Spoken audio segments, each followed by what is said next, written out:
here, Stephanie, with a suggestion for you.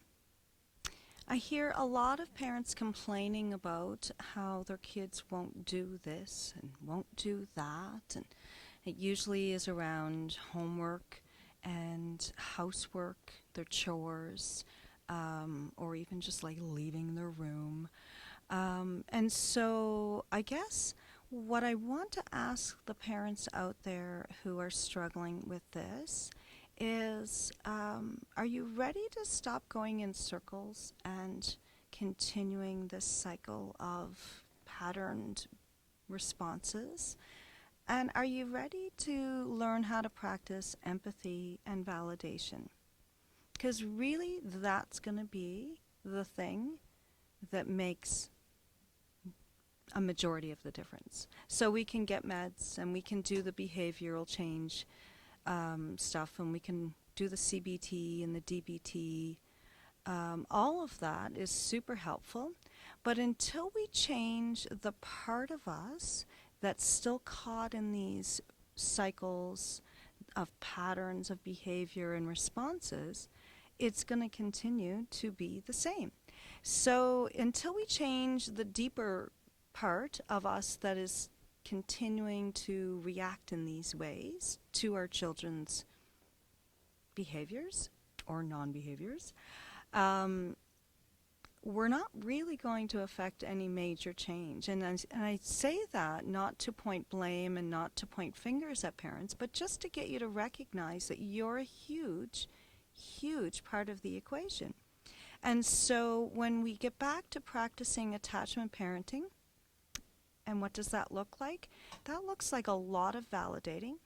It looks like a huge amount of empathy, but it also means that you need to heal your pain, your own personal pain. You need to fix the parts of you that are reacting and being triggered by their behaviors.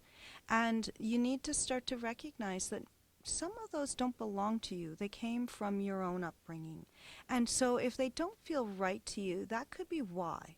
If you're constantly asking or thinking to yourself, this isn't how I imagined parenting. I didn't think that we would be in this conflict because I love my children so very much. And I hear that all of the time. Parents love their children. Yeah, of course. That's a given. But we can love and still not be meeting their needs. And so I usually suggest to people to first find out your kid's love language if you don't already know that. And the beauty of that is that it gives you their language that you can speak to them that will really meet their needs deep down. And so each kid is different. And once you know your kid's love language, maybe you'll learn your spouse's or your partner's love language, and you'll start to apply it to friendships. And it's just a really amazing tool that you can use to really get in touch with the person that's in front of you. And to recognize that your love language could be a completely different love language than your child's. And so when you continue to act and speak in your love language, they're not receiving it in the way that they need to. And that's okay. That's not, again, we're not pointing fingers.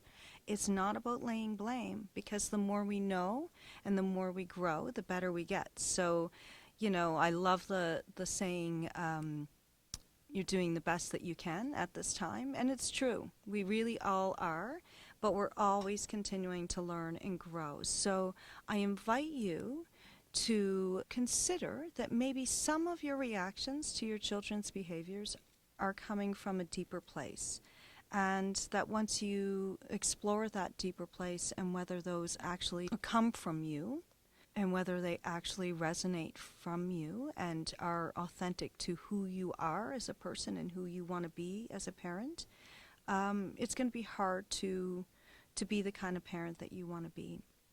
So another thing to consider when you're dealing with some challenging behaviors with your children is that, are you being realistic?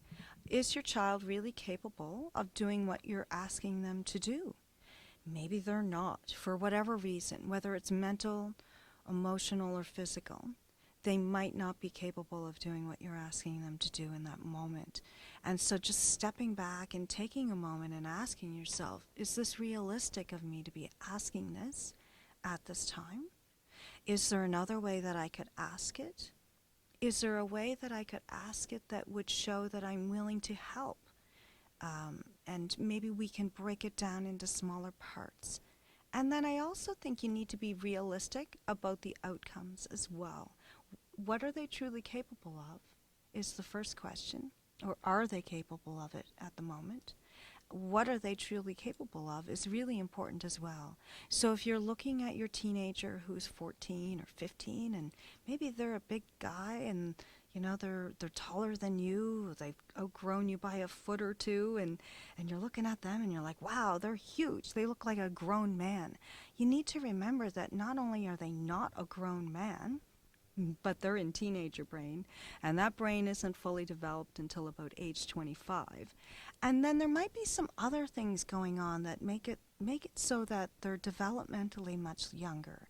And so we need to recognize that kids are developing at all different ages and stages, and we need to meet them where they are. And that's what authentic attachment parenting really looks like.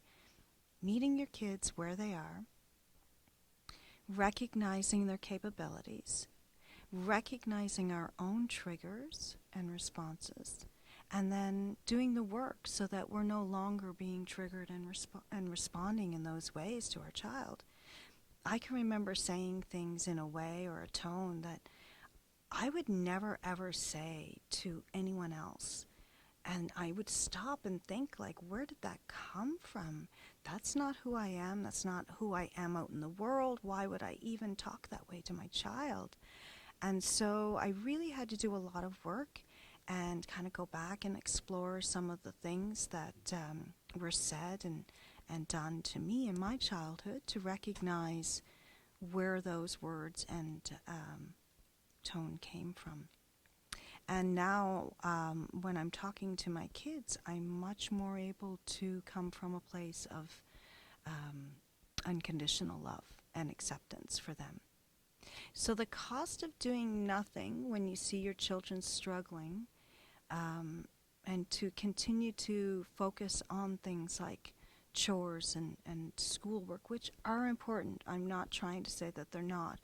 But realistically, if we don't get to the root of their pain and their heartache and their suffering, it won't matter what, how well you can teach them how to clean a bathroom, or, whether they're able to do grade 12 geometry or any of that, algebra or pre-calculus or whatever it is that they're doing. It won't matter, because if they're not healed and if they're not validated and if they're not helped to manage their mental health, then none of those things will make a difference in the future, because you'll continue to have conflicted relationships with them.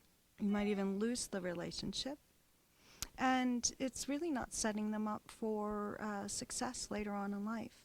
So the best advice that I can give parents who are struggling with kids who are having challenges with their mental health is to get some help for yourself first. It can take a lot of energy to live with someone who's struggling in mental health and mental illness.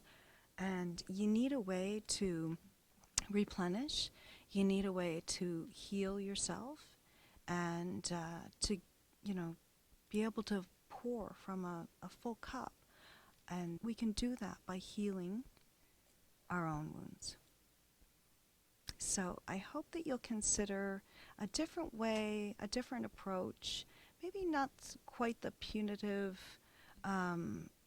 taking away of phones and taking away of privileges. And I'd rather you kind of think about, instead of taking away, what can you add in to your relationship? What can you put into the relationship? And I don't just mean an outpouring of love. We all love our children. That's not in doubt. What I mean is that connection. Can you meet them at their level? What are they into? What are they interested in? Can you get interested in those things and spend time with them doing them? Can you invite them into your world? If you have great coping skills like yoga and meditation, if you like to listen to music when you get down, if you like to go for a walk, can you share those with your children? Those are valuable tools that they'll need later on in life to manage the stresses of life. Those are all great tools. But building that connection with your child is going to be pivotal. You really need to reconnect and reattach to your child on a deep, deep level. And that only comes from healing yourself and then helping them heal. If you'd like to know more about my program to deal with anxiety and depression, you can check me out on Facebook. I'm Stephanie Manning Laidlaw on Facebook. Just like me and reach out. You can also find me on YouTube under just Stephanie Laidlaw. My website is asuggestionforyou.com, all one word. And hope to see you soon.